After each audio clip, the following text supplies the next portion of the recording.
Welcome to True Basketball. 26 points. What did I tell you? 26 points. USA beat Serbia by 26 points. What did I tell you? If you have 10 of the best 15 players in the world in one team, you have to win. No excuses. No excuses. I don't understand. But there's always these excuses. Excuse here, excuse there. This is the era of excuses, the age of excuses. So you have all these superstars in the NBA, and all of a sudden the media comes with some fear for, and they keep lying to you, by the way. I don't know why they lie so much. Maybe because this is the most overprotected generation of NBA players. Maybe. So they keep lying to you, telling you, no, the world is catching up. They're too good. They're too good. They're catching up. They're monsters. They're killing you. Okay, let me get this straight. So USA played the best player in the world. It's easy. Nikola Jokic is easily the best player in the world. No doubt about it. In the last two playoffs, winning and losing, he had the best statistics. He had the best playoff performance. Easy. We can talk about that later. But no. They alone, solo. He versus the whole USA team solo. It's impossible, guys. What did I tell you? If you play your pieces right, and if you correct some of the problems, and I'm going to mention the problems, that the real problems USA team do fear, you should beat those teams by 15, 20, 25 points. Normally the question should be, so by how much, right? That should be the question. But no, like, oh my God, we're facing Jokic. What are we going to do? What are we going to do? What are we going to do? It's one guy. It's like going on a fight, one guy versus 10, and you're afraid. Like, who you're facing, Bruce Lee? Okay, so here is the thing. So Jokic is the best player in the world, but all the other players, Serbian players are very good. Historically, they're very good. They're professional. I recommend NBA teams to just, they will be very good NBA players. Very good role players. They are no competition. There should be no competition if you're facing the best players in the world. What are you afraid of? So you have LeBron still playing decently. He's still reliable. Defensively, we want to talk about that later. Kevin Durant defensively, more or less the same situation.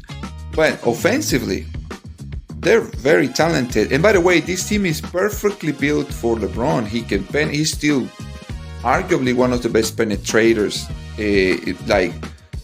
straight line, diagonal, coming from pick and roll penetrator. Kevin Durant is still one of the best, more efficient shooters in history and even today. They have Jason Tatum, who can defend, who didn't play.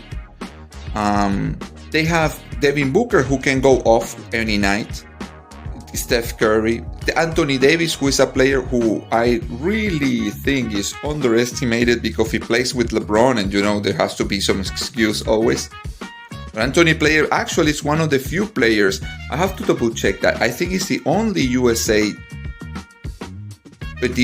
player in the USA team who was All-NBA and one of the All-NBA teams and All-NBA defensive teams.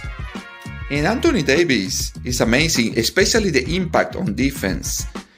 And you have all these players. You have Holiday, one of the best defenders in the NBA. So you have all these players who have played conference finals, and all this stuff. And they just have to be afraid of, like, South Sudan, who never, like, played really in any big team in the NBA, like the highest level of competition and pressure. They have to fear teams like, Serbia or Greece, who have actually the best players in the world, but it's just one guy. Remember, America should fear the world. I think with this will be interesting actually. I want to see that, but I'm pretty sure I'm never going to see it because my man Silverman is never going to do it. He's too afraid. He's never going to put an all-star game, all USA versus the world. That would be perfect. That would be the perfect all-star game, and that would actually make them like actually play defense and effort. But no, he's never gonna do that. He's scared. Like, oh man, what if the game goes too rough? I'm afraid of roughness. So no, that's never gonna happen. I wish it did. So you have USA versus the world. I think the world wins easy. But you have like one guy versus 10, and this is how it should be. But actually, I released a poll, and the majority of people who answered thought something like, games will be 25 points, 20 points difference. Actually, nobody answered like close games by 5 points at the end of the game. Nothing like that. So it's a lie. It's a lie from the media. What the USA should fear is themselves. LeBron hasn't been a defensive player. He hasn't been all NBA defense. The media never tells you that. That he has never been all the NBA defense since 2014. Kevin Durant has never been all defense. Steph Curry and Booker has never been all defense. So you have 4 of the starters. Well, Durant came off the bench, but they've never been all defense. The NBA in general, superstars are never required to be great defenders, especially on things that FIBA players are very good, which is coming off screens. So one thing I want to mention about the difference between NBA and Europe is that NBA is more one-on-one, and players are always raised. Players who were raised in the NBA, everything is one-on-one. FIBA, especially Europe, is totally different. It's zone defense every time since you were born, basically, and you switch everything. So defensive schemes are different. Offense are different. There's a lot of more ball movement. All those things that we praise the Warriors. That happened in Europe a long time ago. They didn't have the talent, and that's what I'm talking about. If you have more talent and now you play a more FIBA-like game, what's the problem? I'm going to tell you what the problem is. And I had a short about it. I'm going to keep talking about it. I have the feeling I'm going to keep talking about it. Is that they're softer.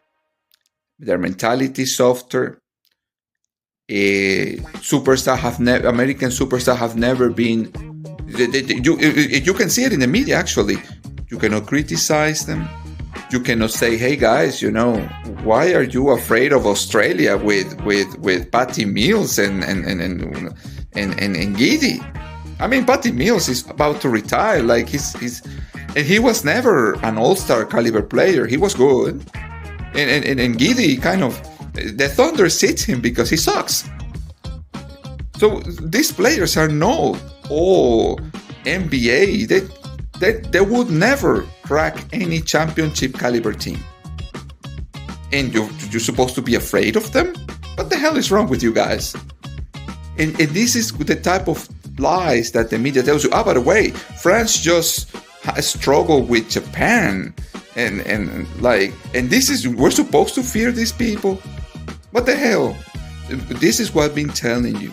What they should fear is that America used to be the toughest in the 90s, 2000s. American players used to be the toughest. the strongest, the toughest, the meanest, the baddest.